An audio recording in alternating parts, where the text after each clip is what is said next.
Hello and welcome to this week's Business 7. The recent fire in Twalaloka at Walvis Bay shocked the entire Namibia. Now, bearing that in mind, we went to the development budget for this year and we took a look at how much government intends to pump into informal settlements in the country this year in terms of water, electricity, sanitation and roads. And it made for some very interesting research. Now, also combined with that, we also compared that to the ever controversial spending on defense in Namibia, and we have a very interesting infographic looking at Namibia's military burden and comparing that to other countries in sub-Saharan Africa as well as the world.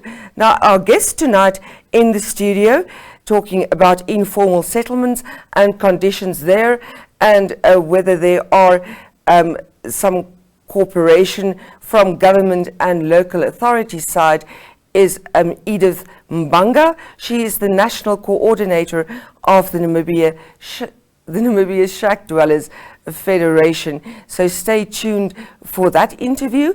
Also later, we are talking to Chantell Husselmann. She is the new country senior partner for PwC Namibia. Stay tuned. Our guest today is Edith Mbanga. She is the national coordinator of the Shack Dwellers Federation of Namibia. Thank you very much for your time, Ms. Mbanga, and welcome. Thank you very much for inviting me in the studio. The Shack Dwellers Federation, can you just quickly tell us what do they do in Namibia? The Shack Dwellers Federation of Namibia is a network of very low-income people that are organizing themselves around saving to improve their living condition. They organize the saving, a small amount that you can afford to pay, and this group is coming together. They open a bank account for themselves, and they've got the books where they're individual.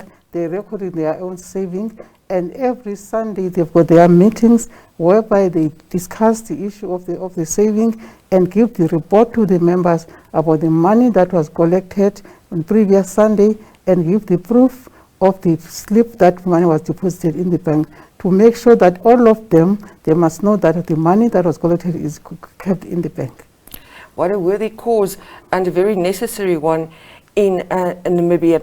Ms. Mbanga, we have a shortage of official data in the country.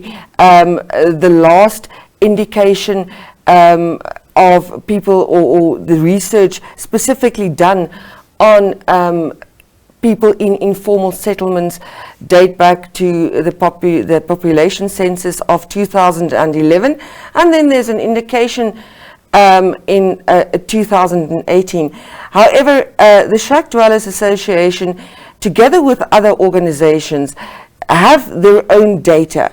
More or less, how many people are living in informal settlements in Namibia at the moment? Maybe let me explain how did you come up with those figures. The Shack Dwellers Federation of Namibia, in the year 2006, they came up with a program that we call Community Land Information Program. The reason why we came up with this program is because we wanted to see the availability of land, the land is also affordable to the poor. And then this Community Land Information Program is starting with the settlement profiling, go to house-to-house surveys. Then the figures that we had that time, we launched a book, 2009, whereby this book was cater all the towns in the regions as well. So the figures of the people that are close to 1 million is the figures. And then it came up from that profiling, but we redo the profiling in 2018, update it, because the profiling and survey is something that you can update each and every 5 years. So we came up with that figures that was really, the Namibia is having a lot of people that are staying in informal settlement. And when we are doing this, we're doing alone as a federation.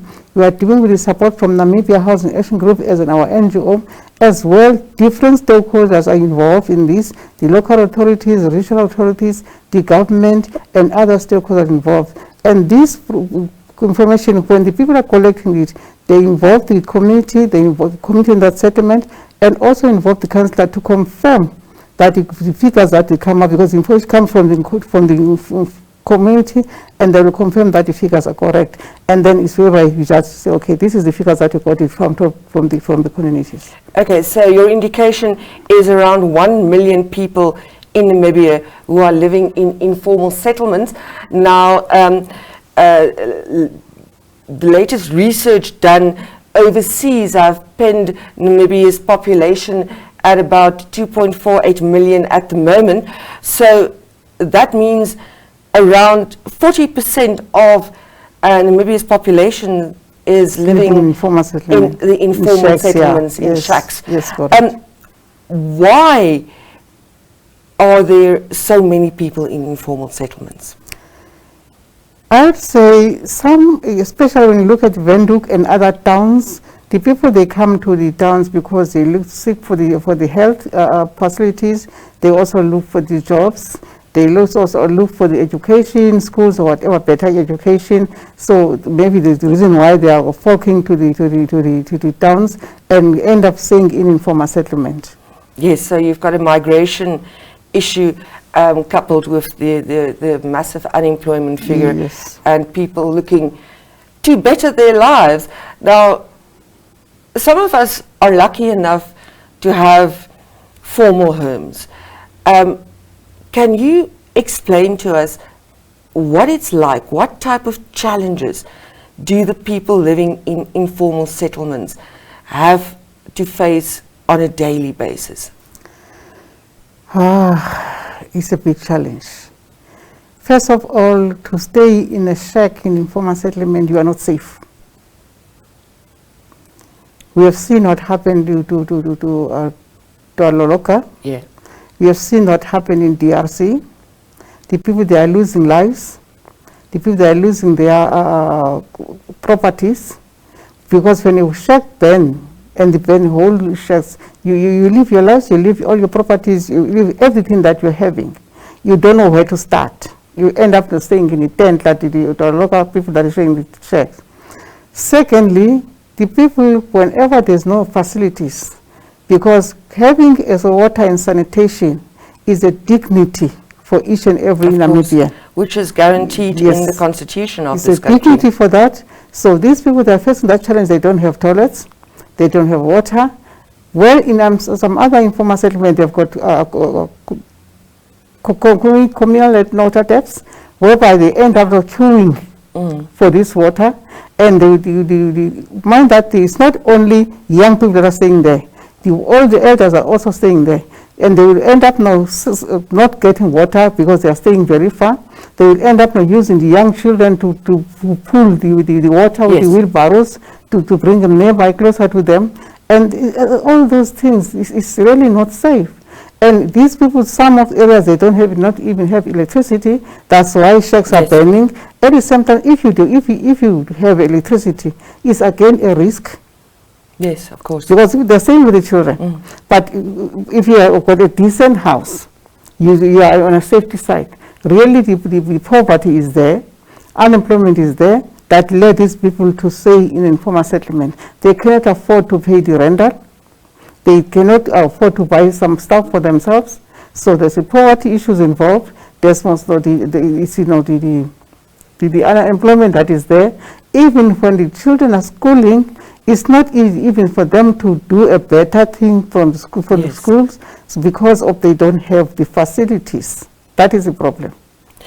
Ms. Mbanga, how do you feel about government trying to uplift or improve facilities in informal settlements and trying to get people out of informal settlements?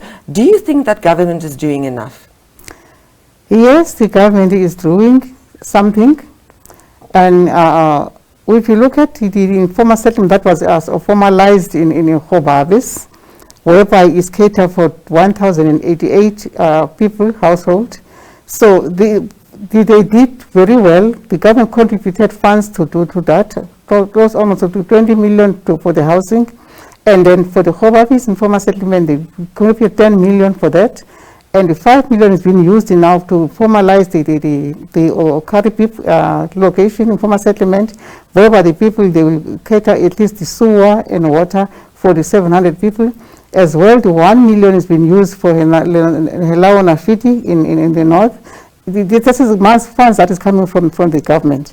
So, but the only thing that can work is that most involvement of the community to do their planning themselves, with the local authorities. But if that planning is not there, it will make the things very difficult for the people to understand. Whenever you just bring things to the community, they must be there and explain and take their own decision. Yes. Look at the Khobabis. They do their own studio, they do their own profiling, they do their own savings, household service, and at the same time, when they are moving the people, because there must be people that will be moved from this corner to that corner. They felt that no one will be moved after the informal settlements because they stayed there for so many years. Yes. So they managed to talk to the people, so okay, the road is going this side, the paths are going this side, so you move to that corner, you move to that corner. This is the approach that community they're talking about. Because if you just come from top up to bottom, it's always difficult for the informal settlement to be upgraded. How would you like to see local authorities change their approach? What from their side can help to alleviate this problem? The housing is really a holistic approach. And I think for the local authorities, they must come down to the community involved. Because you cannot change the situation in informal settlement without involving the people who are staying there. That one I doubt. Yes. I don't think it can happen. But if you come and sit on a round table and give chance to those people who are sitting there to bring their ideas. We have got many ideas as a people community. We have got many ideas.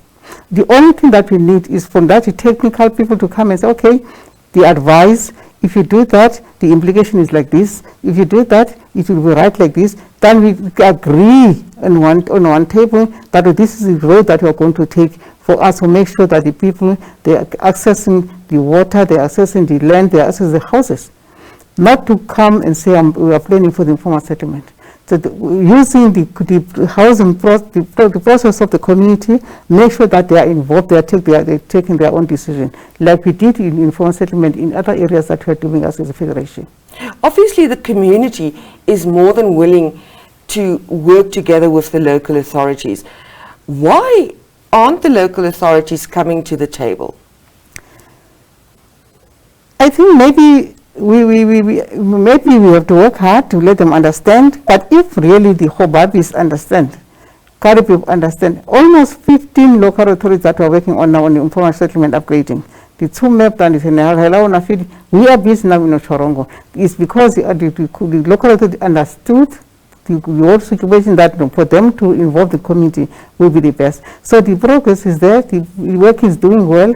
So the only thing is that also let the local authorities change their way of doing things and make sure that they're involving the community, whatever they are planning to do. When we come up with the CLIP exercise community information program, our aim is to make sure that also we are partnering with the local authority and plan together with us, not plan for us. Yes. Plan with us, not for us. That was the main purpose of that. But we are happy that in some other local authorities, and they are really using the information that is collected by the Federation, the community, and formalize the informal settlement. But the others still difficult to understand what we are doing. Ms. Mbanga, there of course was the existing problem of hepatitis E. Now we've got COVID-19. How big is the need in informal settlements for water? We've seen the situation in Walfish Bay, the whole settlement burning down. To which extent do people have access to water in informal settlements? I think when the COVID-19 started March, And I think really I appreciate that one, because the local authorities, municipalities, and in different towns, they look at the situation of water in the informal settlement. They manage to at least to give water, make sure that each and everyone is having water in the informal settlement. That one really, I think this is something that they did it very well. But to me, I think it was only my own idea. For me, I don't think maybe it's good to rush on housing now, whereas these people are still staying so in a congestive manner. I always think of if the local authority can just plan at least to make sure each and everyone is having its own plot that is far from each other. Yes. If you put a shack there, the house must not be really a priority. A priority is that to make sure that the people's lives are safe. They've got a plot that is having enough space to another one, so that the shacks cannot be like this, like the local that we're seeing in Walvis and the DRC as well. So if they can just plan like that, put the roads, and also make sure that the people that are having their own plots, then they come to talk about the houses. Perhaps maybe the community now, they are not ready for houses, but they are ready at least to be put a space whereby they are not staying close to each other. Yes, yes. It's my own idea. Yes. Because we never stop facing the challenge of the shacks burning. Because people are really too close to each other. Yes. For the rest of the year, what are the plans of the Shack Dwellers Federation? We are continuing with the work that we are doing now, and we are constructing houses in different towns, and we are also continuing with informal settlement upgrading in different towns. And our plans is to make sure that at least we are planning for 500 houses per year. It can go far if maybe we have got land, because there's the towns that really avail land to the community. We recently hear about Oshakati that avail, the northern part that avail the land to the community, and we appreciate that, so we can build more houses. The government is willing to contribute to the federation to get funds so that they can build houses. But sometimes if the land is not available, it's just blocking the whole situation. That is a problem. Yes. The land servicing or the land availability, a big problem not only in informal settlements, also in and as a federation, what we are saying, make the land available, bring the service up to the boundary of the block. Inside is our whole own worry. We are going to do it. I think of land. My group was the first group buy the land from the city of Windhoek with the service up to the boundary. Inside, we do our own development there. We put services. I'm sitting here today with a house that is fully serviced with water and sanitation and electricity. We can do it as a community. All we want to meet with the local authority, we want to meet with the government halfway. We are not sitting and fold arms and wait something to come from heaven. We are willing to involve ourselves. Whatever development is coming to our informal settlement, we are willing. Ms. Mbanga, a very important issue. Thank you very much for the work that this Shack Dwellers Federation is doing in helping Namibians, and thank you for your time. Thank you so much.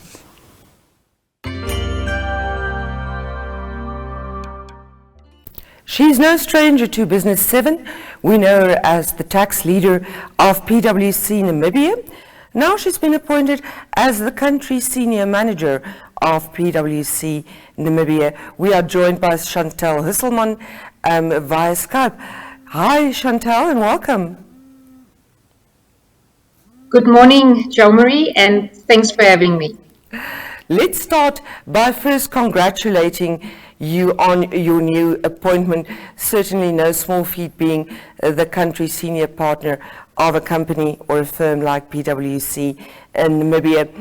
How do you feel about the new challenge? Thanks for the wishes, Jo-Marie, and I'm definitely humbled, but I'm also grateful for this opportunity. So it has been my own professional and personal journey with the firm for 20 years.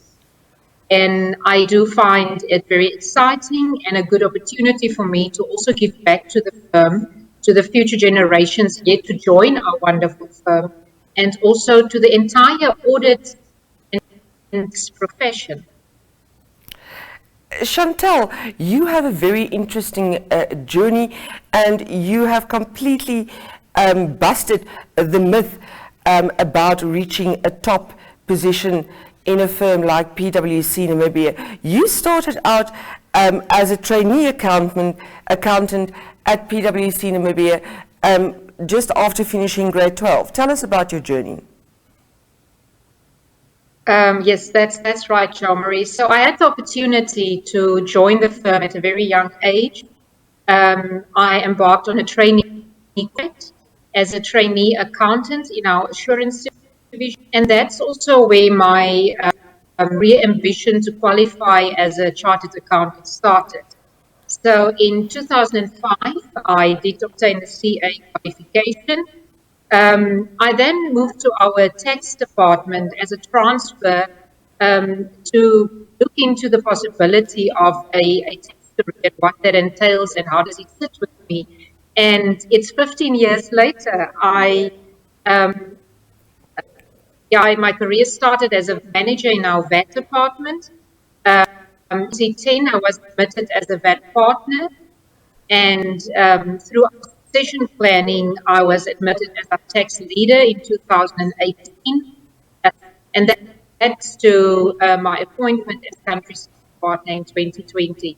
So it's indeed a very rewarding journey, and I can just thank the firm for the learning and exposure. Definitely priceless. Chantell, it's a well-known fact that becoming a chartered accountant isn't something easy to do. How did you manage to juggle all the roles? Where did you find the time as a professional, as a student, as a mother, as a wife, and then hopefully as just being your own person? Just start to your question referring to qualifying towards the CA designation while still working. So I would say that me being exposed to distance studying from a very young age, after grade 12, they helped me a lot in terms of the tons of self-discipline needed when you are studying via distance. So that is about the planning that goes around that, setting priorities. Definitely a lot of sacrifice that goes with that, but also just show that it's definitely sacrifices. And then very critical is also support structure. So so there's definitely not just how I accomplished what I did from a professional career perspective, but definitely a lot of special people in my life, just to name my family, my husband and my kids, and my parents and my siblings, who is there to support in this journey, for which I'm forever grateful to them. Then if I take your question a bit back to daily operations, back to the firm, once ones have to serve the firm in different roles and capacities, to me, it's always key to have a bit of a structured approach to putting a lot of intent. Like when we meet, we need to meet. Our meeting needs to have an agenda.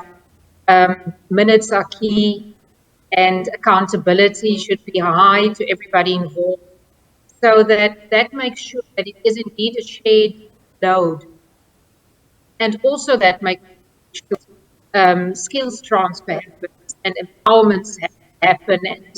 And the moment there's an opportunity for me, the question always is, how many other people are you putting along? And does that also create the multiplying effect of opportunity for those who just start out? Chantell, as the new country senior partner for PwC Namibia, what is your strategy going forward?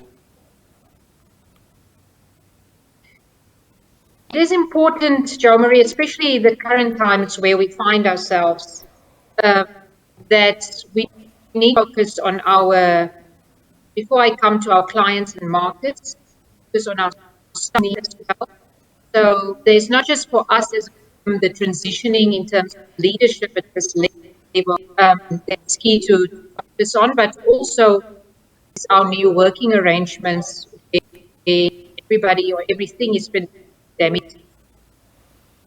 So it's quite clear in our strategy for our new year, which has started in July also, to have a focus on our people, to make sure that there's communication around we operate in this time, and the wellness of our staff is a critical focus.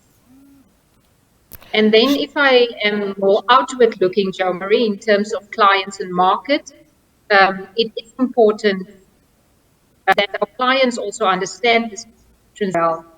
It's important for me to build on the relations, good working relations with our clients, and also to develop relations and to make sure that the PwC gets to the clients even under my leadership. Chantell, as you have said, indeed a very difficult time for people in Namibia as it is in the rest of the world. What is your message to ordinary Namibians, to businesses and to decision makers in Namibia at the moment? It is important, Jo Marie, that we acknowledge the uncertainties and the fears that come with the current way that many businesses are to operate. And then how do we face that and turn that into a learning experience so that ultimately we can all grow through this experience? And how do we help each other to move beyond just being focused on me needs and the incomes that I'm perhaps in, to make sure that we can move towards having patience with each other, helping each other, creating new opportunities, and just having a lot of compassion towards our current situation.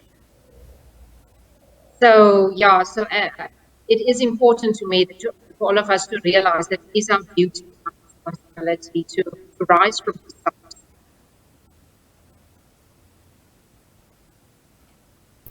Chantell, thank you very much for joining us, for taking the time. We wish you and PwC the best in the new normal. Thanks for having me, Jo Marie.